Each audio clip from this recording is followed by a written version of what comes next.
From training to performing, join our big league conversation. Welcome to the CSP Elite Baseball Development Podcast with your host, Eric Cressey.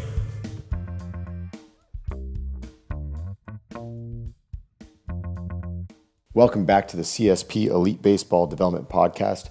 I'm your host, Eric Cressey, and this is episode 113. Cressey Sports Performance Massachusetts Director of Performance John O'Neill has filled in a little bit in the past as a guest host. He's going to be doing it again today. This is actually something that John and I have talked about. We're going to integrate him just a little bit more moving forward because I do think he brings a unique perspective on the industry and has some connections that I might not have. And I think he asked some really, really good questions, and it's going to be a way for us to kick out a little bit more content more frequently. So we're excited to have John doing this one. He's actually got a former CSP Massachusetts intern who's doing some great stuff in professional baseball and shares some really cool insights on not just the strength and conditioning world, but also speaks a little bit with respect to the relationship between scouting and player development. So I thought this was a really good podcast, and John did a great job kind of pulling some really cool responses at him that'll give us a big picture look at how to develop players. If you're a baseball pitcher, you know that keeping your arm healthy is essential. But with high training volumes on top of participation in games, that's not always easy. Overuse is a significant problem for players at every level of competition right now. Certainly, we see elbow and shoulder injuries as some of the most common overuse injuries in baseball. At the professional level, an ulnar collateral ligament of the elbow injury can result in an average of 17.2 months out of competition. For youth players, overuse is also a predominant mechanism of injury. If you miss out on that much time, you're also missing out on a lot of development. So really, at the end of the day, there are three ways we can combat overuse.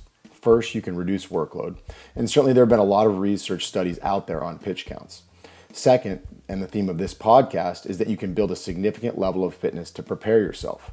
However, a third key approach that's often overlooked is that you can work to improve your recovery so that you can safely display the fitness that you've built day in and day out. And that's really where MarkPro is an effective tool. Some athletes will even use it to warm up their arms before they throw.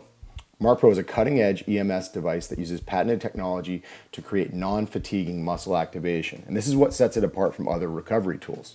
Muscle activation with MarkPro facilitates each stage of the body's natural recovery process, similar to active recovery, but without the extra effort and muscular fatigue. Athletes can use it for as long as they need to ensure a more full and quick recovery between training or games. With its portability and ease of use, players can use MarkPro while traveling between games or while relaxing at home.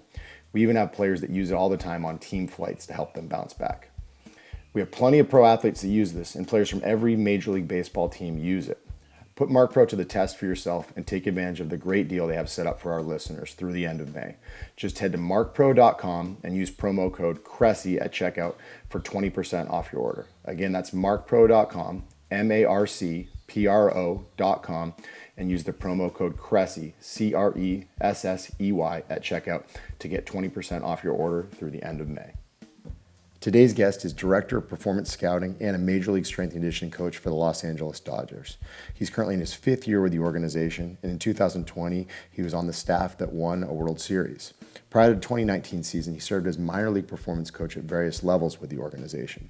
His current role splits time with both performance and amateur scouting departments.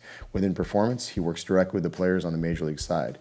Within amateur scouting, he creates the physical evaluations for all players that have been identified as potential first-year player draft picks.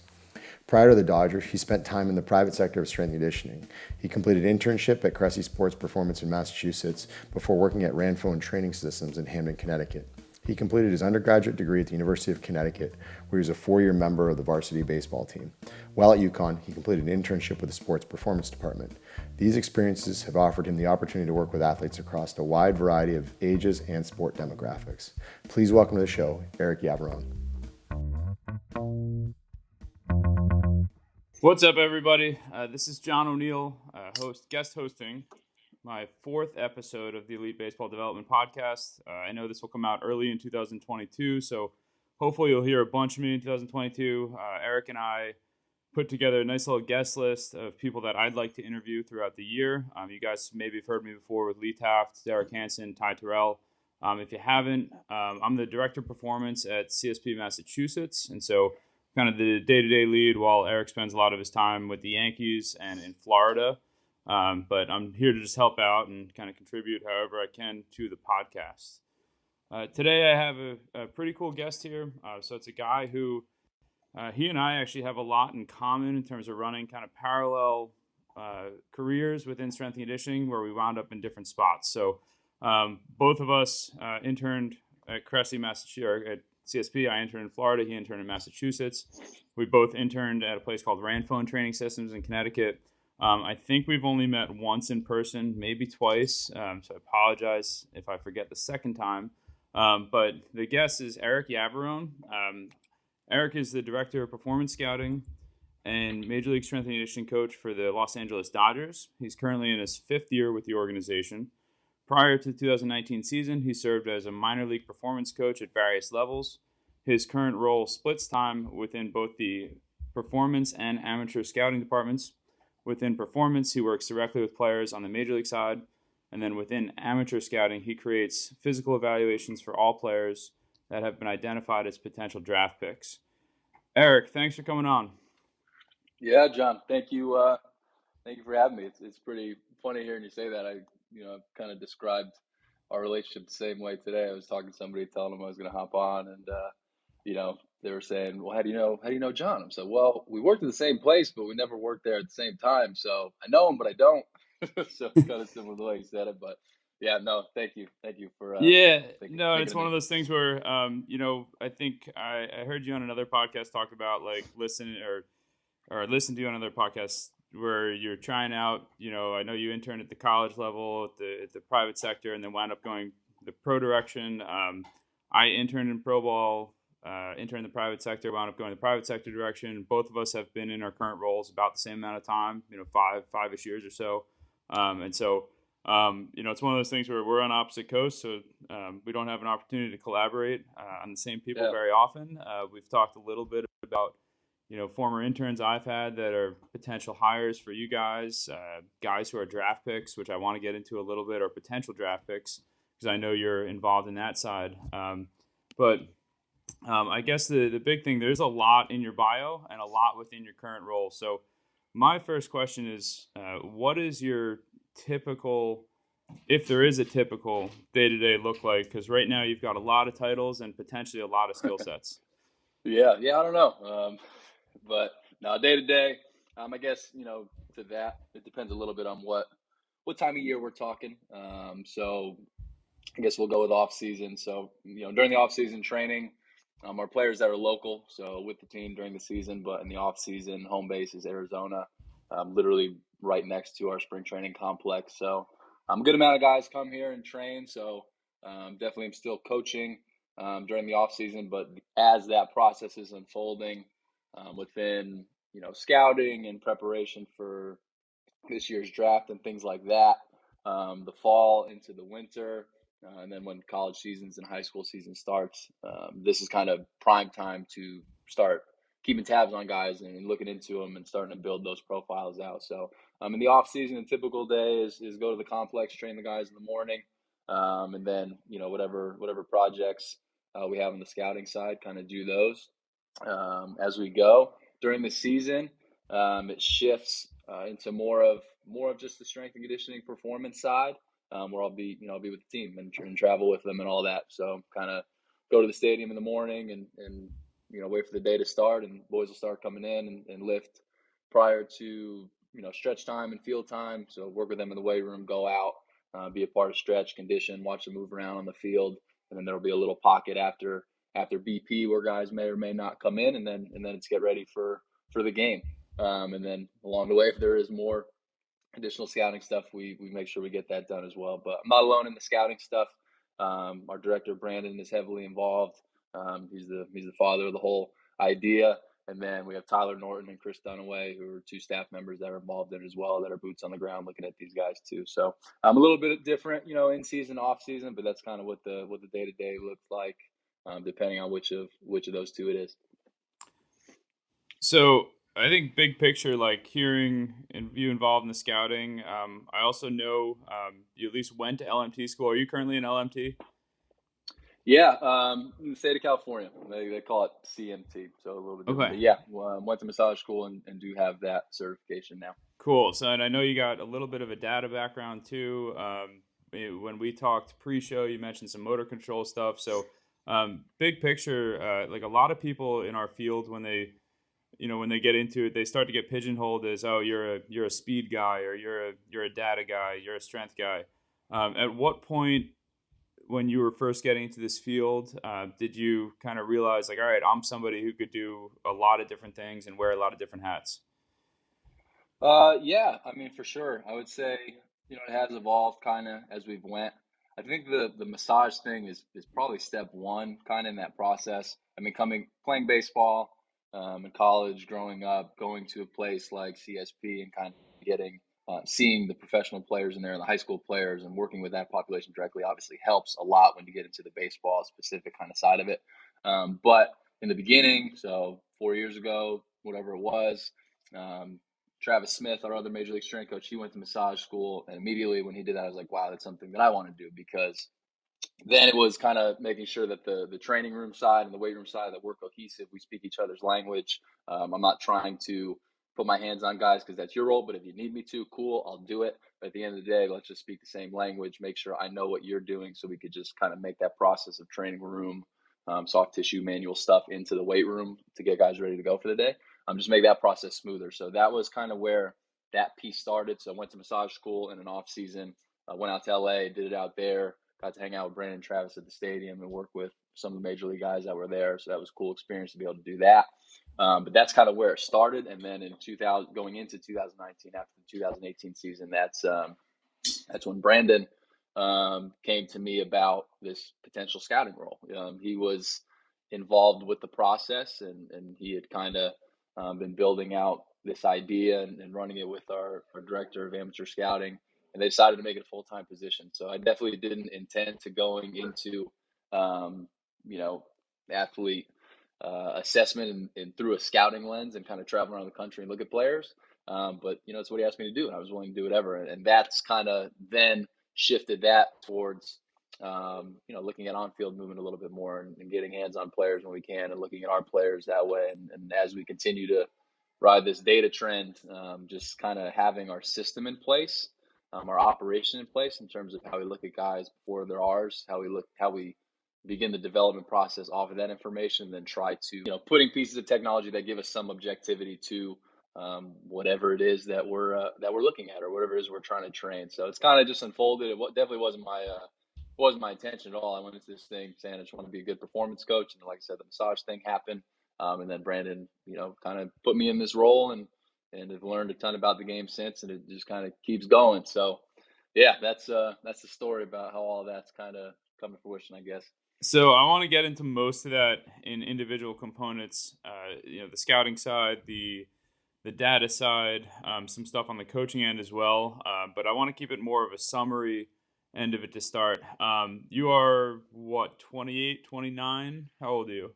28 years old. Yep. Okay, cool. So you have the resume as somebody who's like 10 years older, which is really impressive, and credit to you.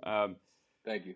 What is something that maybe didn't get mentioned that you did in your early mid-20s that you're like really happy that you're like, all right, I'm glad I approached it this way, or I'm glad I went about it this way, that when you're talking to young coaches, or when you're talking to coaches that first get into the field, that you advise them to do? Yeah. I mean, really, it's so much of the credit belongs to CSP and the staff that I was around, and ran phones, and obviously college, just playing the game and being exposed to strength and conditioning through our strength coach, Maureen Butler. And she helped me out a ton getting into the profession. But I guess going into the private sector initially, like being inserted into an environment that dealt with the population of people that I'm working with now, being able to early on, I really feel like the experience has kind of laid down a educational curriculum that made a lot of sense. I got to CSP. I was exposed to it in college, and then, okay, now I'm in the profession. I'm an intern. Cool. Here we go.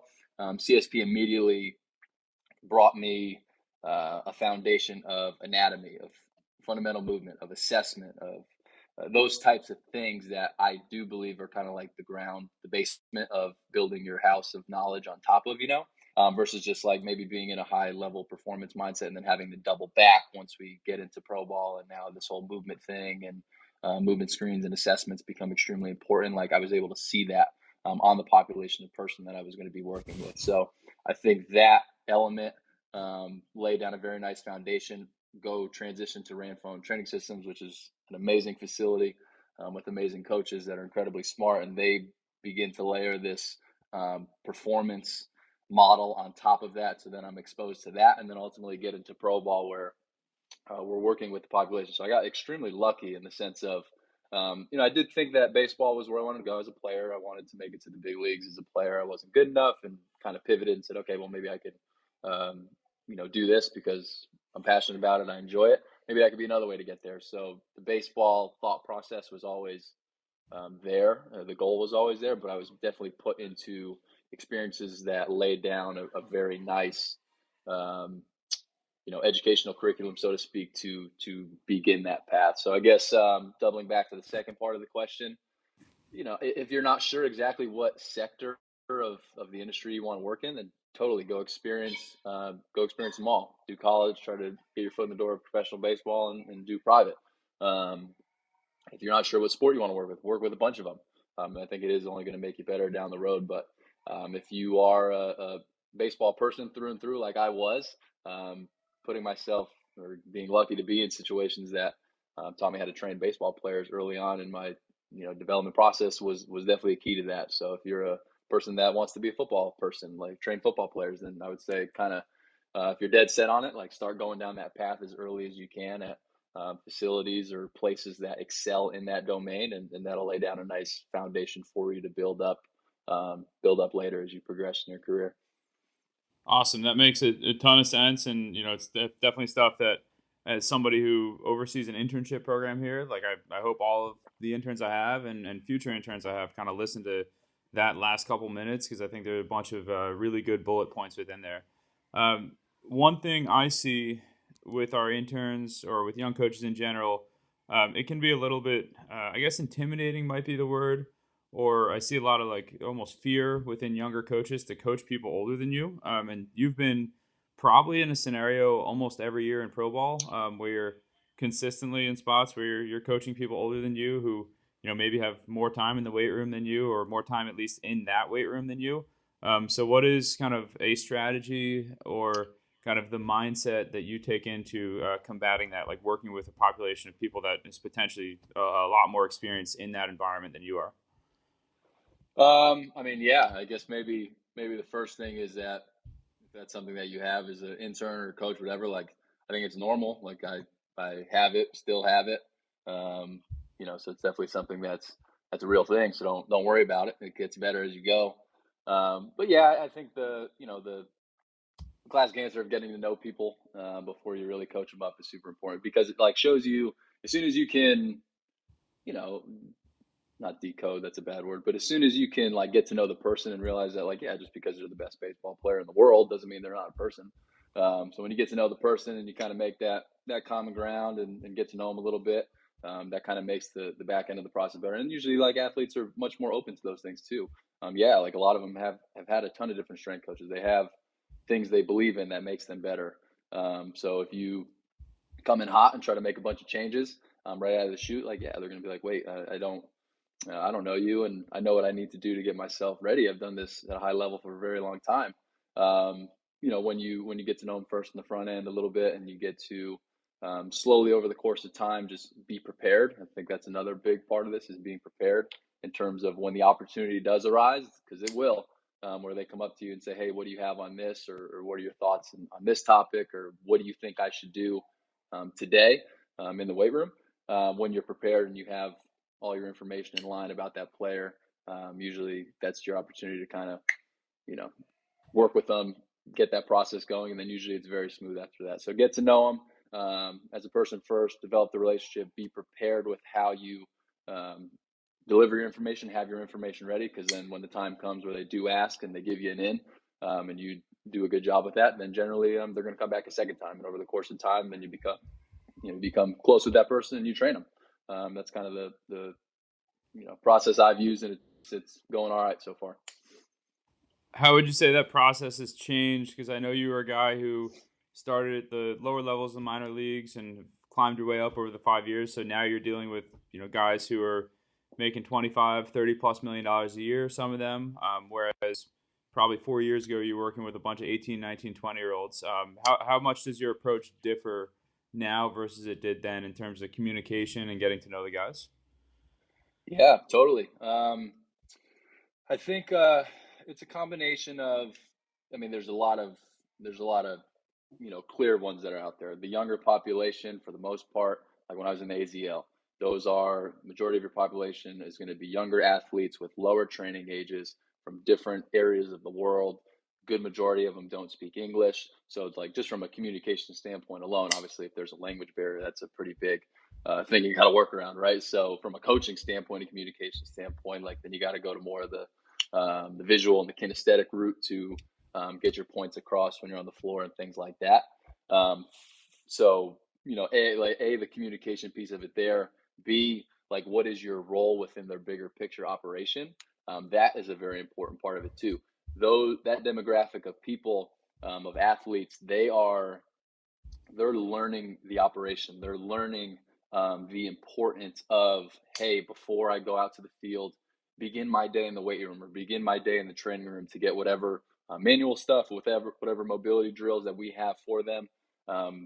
They need to learn the importance of the routine. So a lot of it's educational, because they have and kind of nothing, and then you need to bring them in and show them the importance and kind of sell them on it a little bit. So it's a little bit more of a, hey, let's be super general and get them in the door and understand it and educate them so that they buy into it. As you get up the ranks and you get to ultimately the major league level, it's almost like a complete 180 in the sense of these guys know that they need to take care of their body. They know it's a long season, right? And they have so many different touch points and experiences with different coaches throughout their career, between potentially high school, college, the different levels of the minor leagues if they were with different organizations.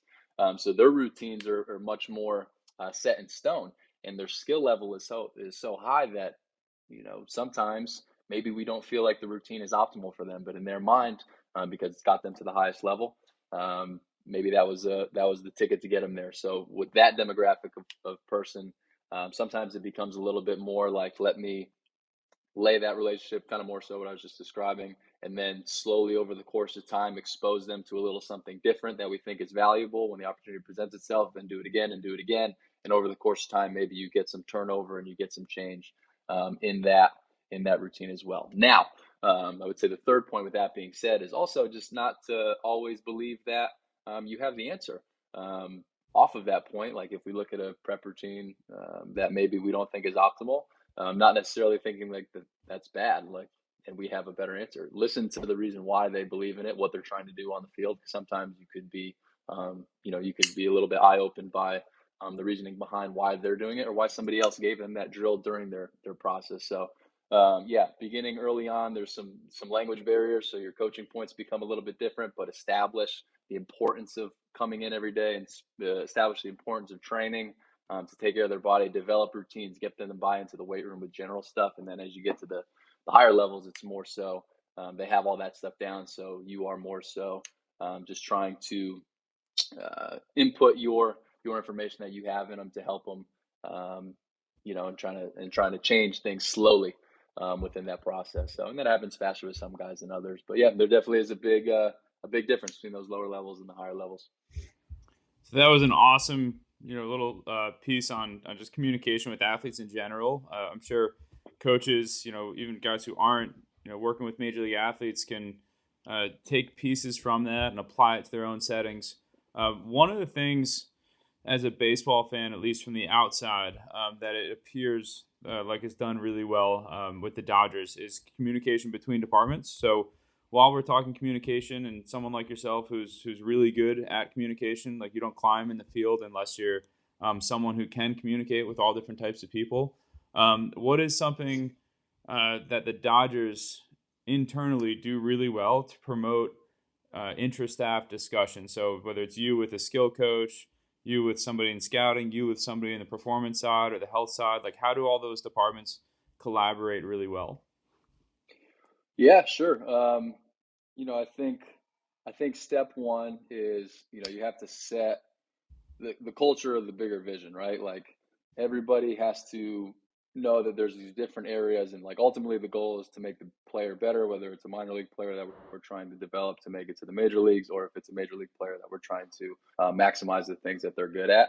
Everybody does play a respective part in that. So like step one of, just understanding like, hey, like we're going to create a culture and environment that everybody's going to input their information that's within their own respective domain into this pool of information. Then we're going to dissect it, and we're going to kind of take out what's the most important stuff, and that's how we're going to develop this guy or work with them. When you do that, immediately silos are kind of removed, right? Because now like, okay, we're all working together and everybody plays a respective role. And then secondarily to that, I think it's a balance, right? It's a stay in your lane, but also know where outside of your lane goes.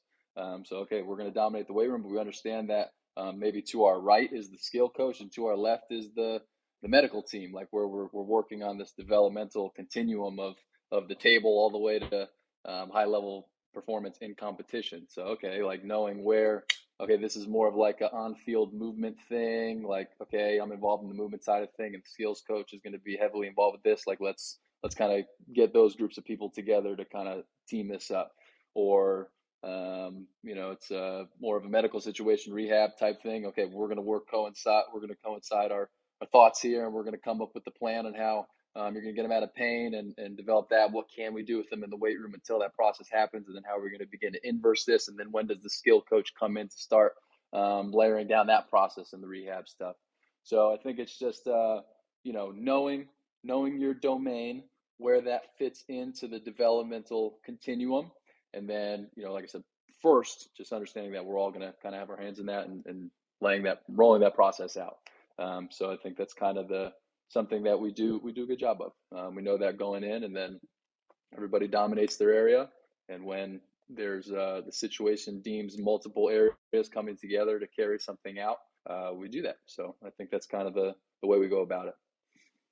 You use the term in there that a lot of times in our field is used almost like a threat.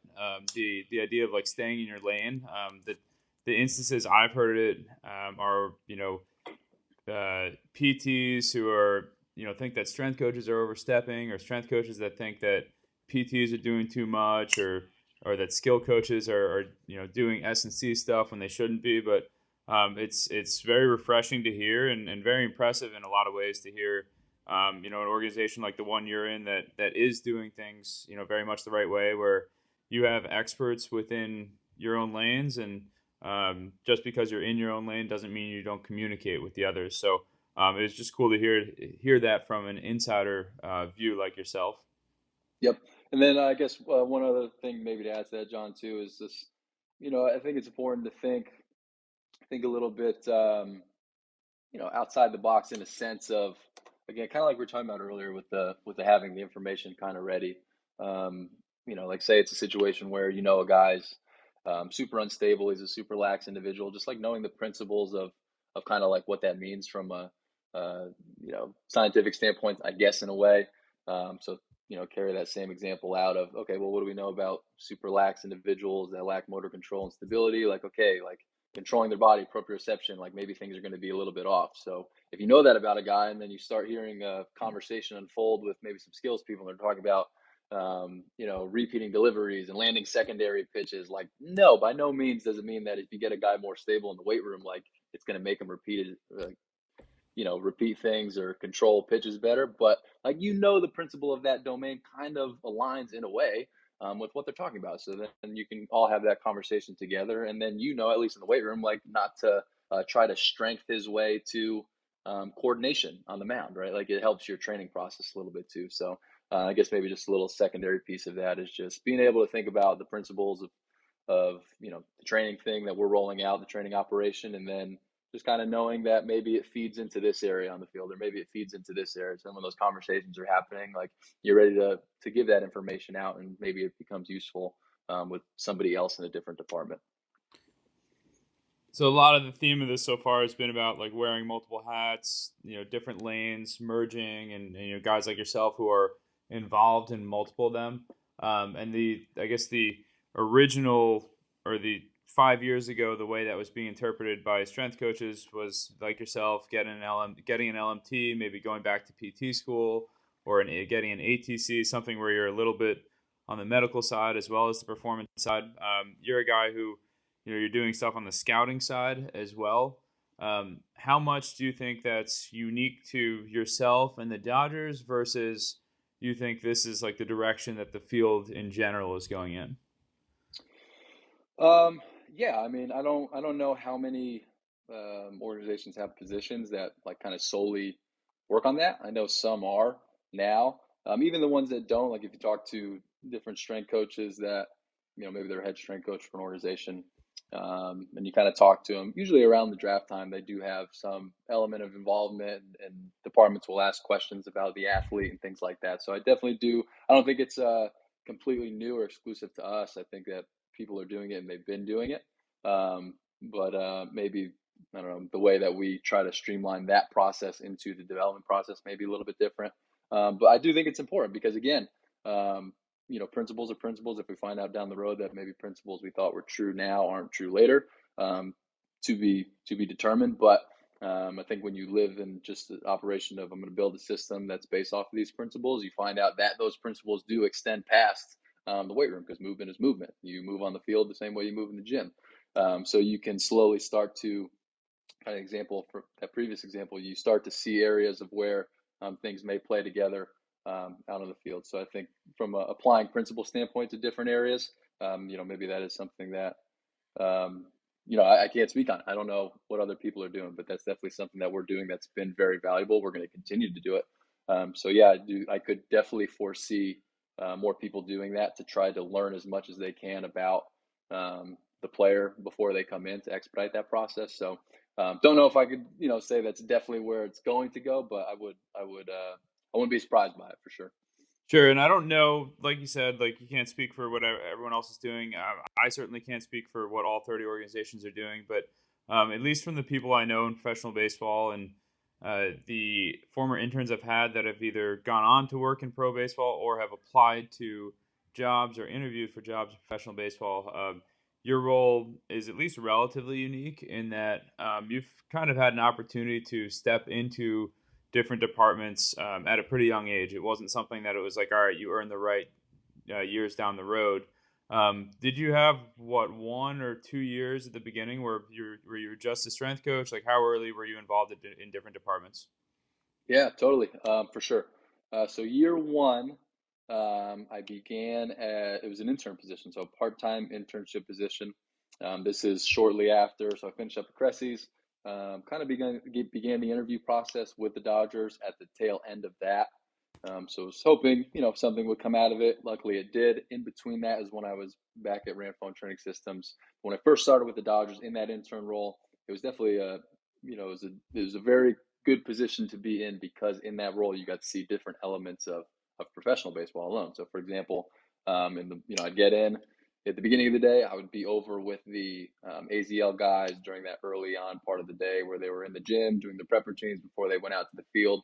Once they went out to the field, I'd bounce over to the other side of the facility where our director of minor league performance, Brian Stoneberg, he was running through the rehab stuff with those players. So I was able to see the rehab side of it, and then double back out and see the AZL guys on the field, and kind of watch them play the game that night. So that part early on let me see different parts of performance coach within professional baseball. And then, like I said, that thing kind of grew. I would say in 2018, though, before I went to high A with our team, then it was our Rancho Cucamonga team was in high A. It's low A now, but that year in 2018, I would say, is where this shift began to happen. I remember in spring training, we all, and again, this is driven from Brandon and Brian that year to begin rolling this out. I remember being in the big room where we would have our staff-wide meetings, all different departments, player meetings, things like that. We all divided out, and we sat with our staffs for that year, and we went over movement screens for all the players. And then that's when those conversations started to happen. Oh, like you're talking about hip mobility, rotational hip mobility. I'm trying to get him to rotate his hips in the cage, and it's not going as well as I think it should. Or this drill worked well for this guy, but it didn't work for this guy. So then those conversations started to happen, and I had an unbelievable staff in 2018. Super fortunate there. I mean, if you go through that list, Connor McGinnis, who's our assistant major league pitching coach now, Justin Veely, who's a major league hitting coach with the Giants. We had a lot of great staff, and our manager Drew Saylor, he's a coordinator now with a major league organization. We had a staff that was very open to it and kind of let that collaboration happen. So I was lucky that the staff that I was with that year was open to it. So we ran a nice system where to get in the cage, it was a requirement to come see me in the second cage to do your prep routine before you got in the cage of JV. So 2018, I would say, is where the shift began, where we started having those conversations with the skills coaches and kind of trying to figure out this thing of how does my lane play into your lane and how can I help that process or be involved in that process. And we ran that playbook and they allowed me to do that. So 2018 is where it shifted, and then 2019 is when that scouting role began. So I would say 2017, and then that year was just being a strength coach, just being a performance coach. And like I said, I was able to see the day-to-day operation of the young bucks and then see the rehab side of things too. And then 2017 was just a strength coach. It's been a while now. I'm getting my years messed up. 2016 is when I did that. 2017, I was with the AZL team full-time just as a performance coach. And then 2018 is when that shift began to happen, and then that kind of rolled into the scouting position in 2019. So you've mentioned a few times doing evaluations or assessments on players. From an S&C side, you might not have the exact number because probably like yourself, like I'm not sitting there and counting test 1, test 2, test 3 and going through. But on the S&C side, like roughly how many different things are you looking at, followed by like how long does a typical player assessment take? Yeah, sure. So with our guys, when we're rolling out our assessment, I think it's all right. Like, what are the buckets of physical qualities that we want to assess? So those physical buckets would be which ones are important to play the game. So we know that as a player, there's a very big movement and coordination component to it. So we want to see some element of our assessment that involves, testing that. There's a strength component. There's a power component. And then I think within each of those, you can further divide that out a little bit. But ultimately, the task is insert a test or an assessment that fits each one of those particular buckets. So you could see where athletes which buckets they're good in, which ones they aren't, or which ones are the lowest hanging fruit to improve upon, and then kind of break those out from there. So from a movement standpoint, we do a handful of things. This is where more collaboration with the medical staff definitely comes into play. They handle all the passive range of motion stuff. We handle more of the active range of motion stuff, and then into like general movement patterns, which is a combo of FMS and on-base U or TPI screens, and that kind of handles the coordinative component of it. Then that process probably takes, I'm not exactly sure how long their part takes, but we can finish our movement screen in. It ranges anywhere, I would say, from maybe 7 minutes to 15 minutes. We kind of set it up like a spider web or a breakout, kind of modeled after SFMA a little bit. So depending on how guys do and kind of some of the top tier stuff can speed up or slow down that process. So call it anywhere from 7 to 15 minutes on the movement screen side. That serves as that component of the assessment. And then usually when it comes to the performance-based testing stuff, it's just quicker for us to do it within the lift. So within the, guy works out first time, whatever his lower body push for that day is, we do a split squat test. So we'll do the split squat test within the lift. So that's just more so a way to deal with volume and speed up the process. But that test is relatively quick. And then we'll do some force plate jumps and some med ball throws, which takes some time, but ultimately within the first handful of days of spring training, we have all that information set up, and we've been running that playbook for a couple of years now. So we're able to kind of dissect it as a staff and be able to look at the historical values of all those things and kind of be able to call somebody above average, below average, or average within each one of those. And then we identify, okay, this is the bucket that is the lowest piece of hanging fruit. And then that's kind of how we model our training programs around. So I definitely want to get into a little more within a couple of those buckets, specifically on the performance testing end of it and what tech you guys are using and how you value it.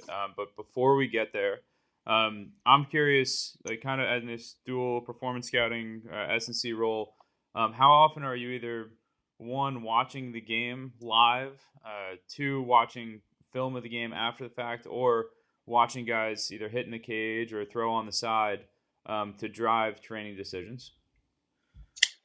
Okay. So so you're saying our players are more on the scouting side? Your own players. Our players, yeah, totally. So I think that's the last piece of the puzzle, right? So if you want to like lay out the operation, I would call it under the coordination bucket or bucket one, whatever. I'd call it general movement or general coordination. So that's your breakouts, passive range of motion, active range of motion, general FMS type movement, and then maybe some bigger global patterns like SMA or TPI, right? But your general movement bucket, general coordination bucket, then you go into the strength bucket. Then you have your power bucket, and the last I would call it a bucket is specific movement. So within that, say it's a position player. Okay, where are the different areas that we think that we can look at the different elements of how they move? The swing is an obvious one. Secondarily to that, defense. So under outfielders, shortstops, catchers, they would have some different positions or things that we would key in on specifically. But how do they move on the defensive side of the ball, and then how do they move with the running mechanics too, coming out of the box, shuffling, crossing over, things like that. So where pitchers maybe is just the delivery itself. So but the specific movements to on the field, the coordination of that, I would say is your fourth bucket, because there are going to be situations where they move really well with you in the weight room and on their screens. They're generally very strong. They have good power output on a force plate or with a med ball throw.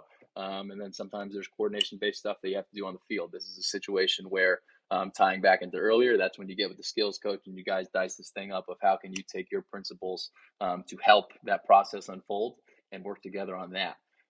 Where sometimes it's the opposite way around. They're super coordinated on the field, but because they've done it for so long and they've done it at high speeds at a high level. But maybe some of the general stuff we can clean it up, and that's where we work with the medical staff when we work at that lower end of the operation, or somewhere. Sometimes it's somewhere in the middle, and that's when we get to do traditional performance training and get them stronger and get them more powerful. But yes, that is it. If you look at just those first three buckets without appreciation of the fourth bucket of how it comes out on the field, not only do I think you miss an opportunity to train them optimally, but I also think that you can work the other way around, which is something that people don't talk about too frequently. We may take somebody who has a poor movement screen, or they have things that the book would say, hey, this isn't enough range of motion and we need to change it because that's going to make them better. But maybe they've found capacity and they've found a way to utilize those train tracks to get the job done at a very high level with their on-field movement. And if we put a new set of train tracks down without appreciating that, I think we could hurt them. So hurt their performance, and I mean maybe physically hurt them as well. So I do think that you need that fourth bucket, and you do need to be in the dugout, watching the game, looking at video afterwards, and then appreciating any statistical backing that you can within each one of those domains. So yeah, it's a super integral part, and I think you need to do it. That last part was, I think, so invaluable.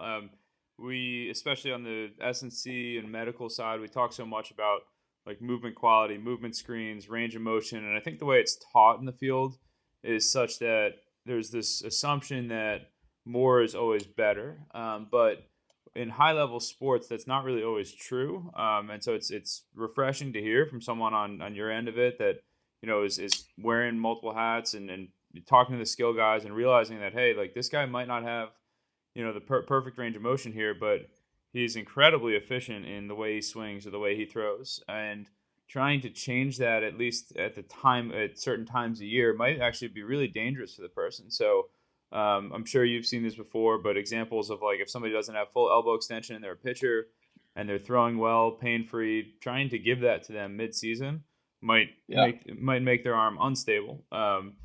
Same thing goes with the hips and shoulders, and there's probably a handful of other examples, but I think it is incredibly important to step back and take a look. You're mentioning like the four buckets. Can you repeat what the four buckets are? I know you said like on-field stuff, strength, power, and movement quality. Were those the four?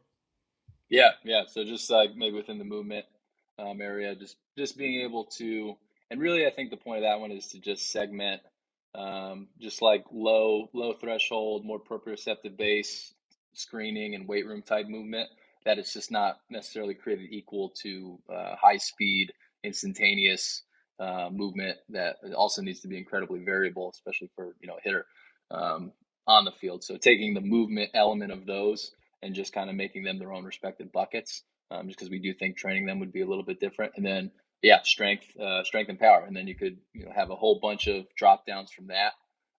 For example, the power bucket can be bilateral jumping on a force plate. It can be unilateral jumping or different planes of motion, things like that, where you can kind of get as nitty gritty with it as you want, or keep it super simple. But yeah, top tier, I would say the general movement bucket, the general strength bucket, general power, and then sport specific movement being that fourth one. You've mentioned force plates a few times. I'm sure you guys are measuring other things as well.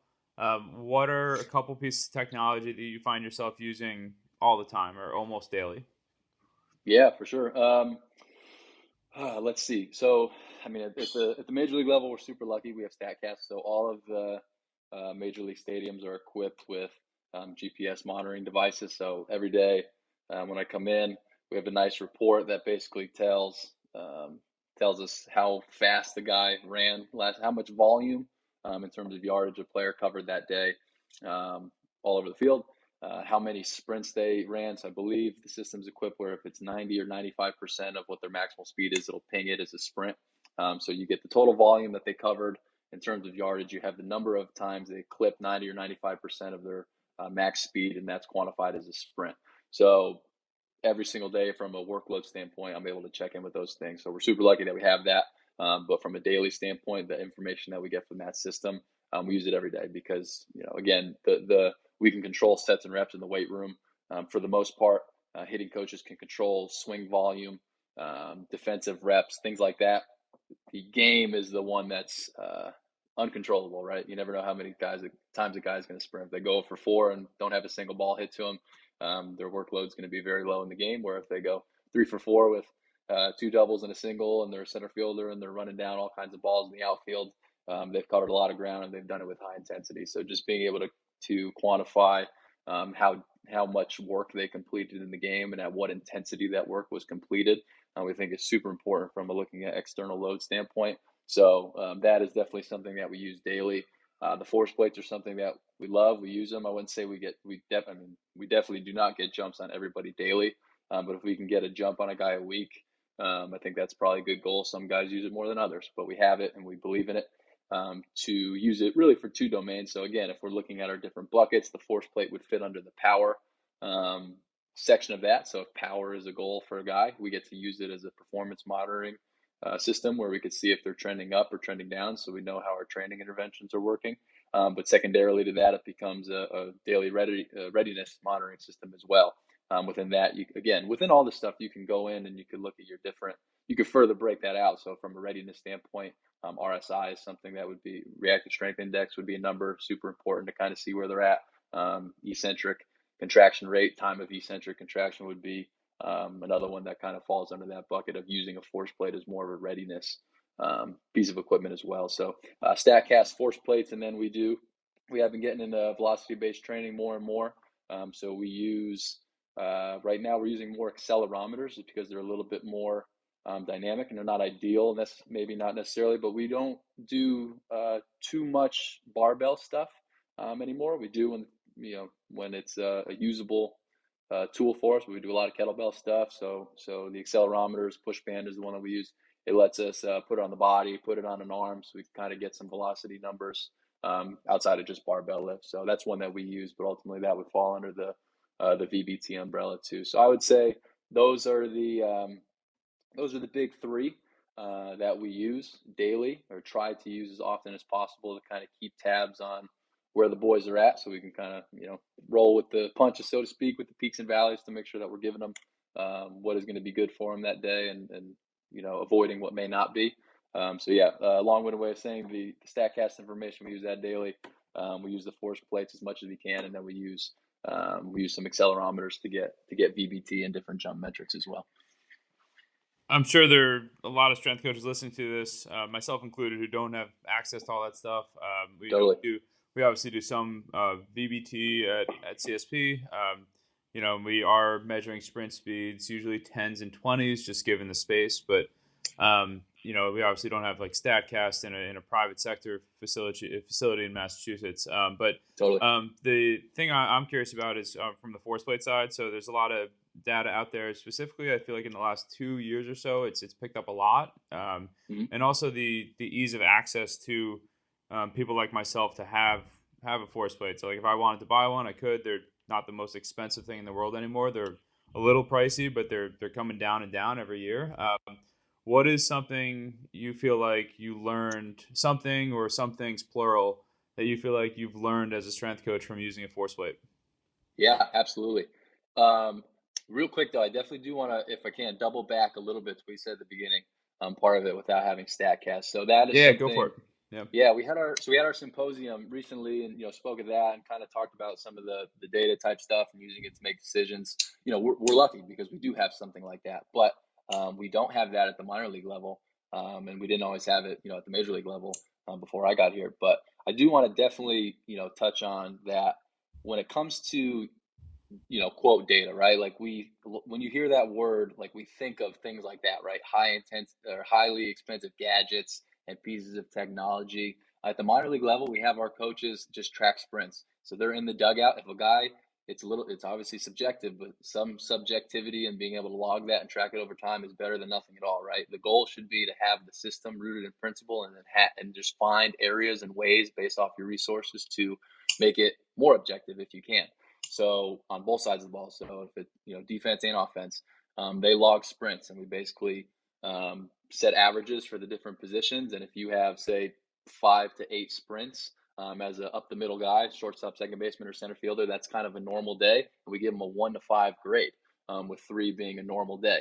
So say they have if 5 to 8 is their normal, and then we log 12 sprints, maybe they get a 5 for in-game sprints that day, and that can be done in an Excel file. So you don't necessarily need um, you don't need the fancy Statcast machine all the time. If you're able to, watch the game and track sprints and get with the pitching coach or the hitting coach at the end of the day, hey, did X player kind of complete his normal routine today, or was he aggravated from going over 4 the night before? So he took 50 extra swings and then run that same 1 to 5 operation. And at the end of the day, you just add those up and you can get your daily workload, external workload for the day.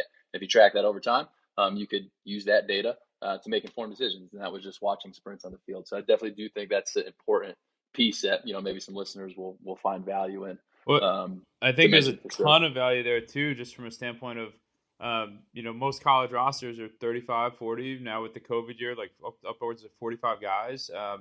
And so coaches, I feel like, are always looking for things for the 10th, 12th, 14th pitcher on the staff to do during the game. Like you could easily have someone who's not going to play that game, like just track sprints on guys and hand in the data at the end of the game.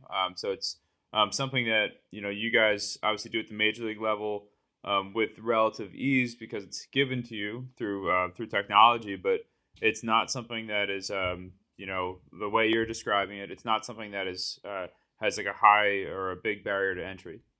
Yeah, and you might laugh at us because we talk about Statcast, we talk about force plates, we talk about velocity based training. So like we're doing all this stuff, but then if you look at currently what our med ball testing is, it's just a couple different throws, and we throw it for distance, and we set a tape measure out that when the ball hits it, the tape measure moves, and we got to reset it and tape it down with more tape. Like it's kind of bootleg, honestly.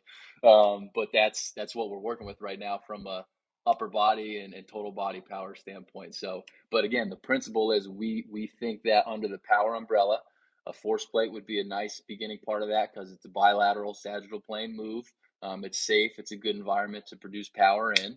And then, we also think that total body power is important too in different planes. So we do a granny toss for extension pattern, total body sagittal plane extension pattern. And we do a soccer throw for total body sagittal plane flexion power. And then we do a rotational shot put toss for total body transverse plane power.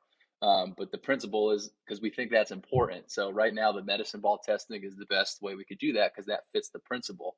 But there's other fancier, means to make that more maybe a Proteus, right? Like where you can get more objective force outputs in a rotational pattern. That would be a piece of tech that fits the principle of what we're trying to do or what we think is important. So there's areas within our operation that are super advanced from a technological standpoint, like the ones I mentioned, which sounds great, but there's also ones that we don't have the means of doing it just yet, but we're finding ways and resources to do it to the best of our ability, like throwing a med ball as far as you can and marking where it lands and writing that down. So yeah, it could be as simple or as extensive as you want it to be. Eric, this has been awesome so far. I'm sure we could talk about this stuff for like 2 hours because I got a lot more questions. Obviously, I know with COVID, it's kind of hard to have people come behind the scenes sometimes. But if I'm ever out in spring training, I'd love to just come, see behind the scenes and hang out and see what all that stuff looks like. But Totally. I don't want to take too much of your time. I know the podcast is going to be planned for about an hour, so we got a few minutes left. So without opening, like any big new topics, the only other main category I had left was you're a guy who has learned a lot since arriving in pro ball, and sometimes I think coaches look at getting to whether it's pro ball or a big time college job or a job they really want in the private sector or when they start making a lot of money. They look at it as like, all right, I've made it, and that's probably the same in every aspect of life, but I'm just most familiar with this field. How do you approach, continuing education, both from a standpoint of like when do you try to focus a lot of your learning, and how do you identify stuff that you feel like you need to work on as a professional to continue to develop? Oof, yeah. I mean, it's getting it's getting longer and longer, right? Because it's like on the one hand, you want to focus on one thing, but you don't want to lose something else. So, for example, like, okay, we're going down the scouting rabbit hole and technology and all this stuff, but like, I don't want to forget about the massage stuff that I did then, and I still want to keep those skills fresh. So I don't know. I kind of find myself I kind of go in different areas, whatever the flavor of the time is, I suppose. But try to break it down into personal, professional development, whatever you want to call it. Like stay in tune with that and ways to become a better leader and stuff like that, because that's a big important part of these higher positions is managing, communicating with people, managing staffs, things like that. Would love to keep getting better in that domain as well. So maybe that's a category within the scouting, baseball stuff. Maybe call that another different bucket. So what resources could fit in that? Like right now, it's on base U. We did that. Now it's like a lot of Franz Bosch's work. Been reading, diving in since he came and talked to us in spring training in 2020 because that stuff kind of fits in that bucket. And then you have performance and the massage and the medical side of things too. So maybe call that a third bucket. But I definitely I don't have an extremely calculated approach with it. But there's a lot to I'm learning a ton just from doing all this stuff too and talking to people. So yeah, I mean whatever the different bucket is that I'm in that area the most, like doing a lot of stuff there, and then just being able to make sure double back and appreciate the other stuff too, and not fall out of the loop there. But yeah, just kind of reading, reacting, and seeing where the game's going and things like that, and just try to be a step ahead of that within those different buckets, and kind of dive into different materials from there. So last little, 5 minutes or so, couple rapid fire questions. First one I have for you. So I have a lot of interns come through at CSP that maybe want to get into pro ball like yourself, and I use you as an example without really knowing you that well.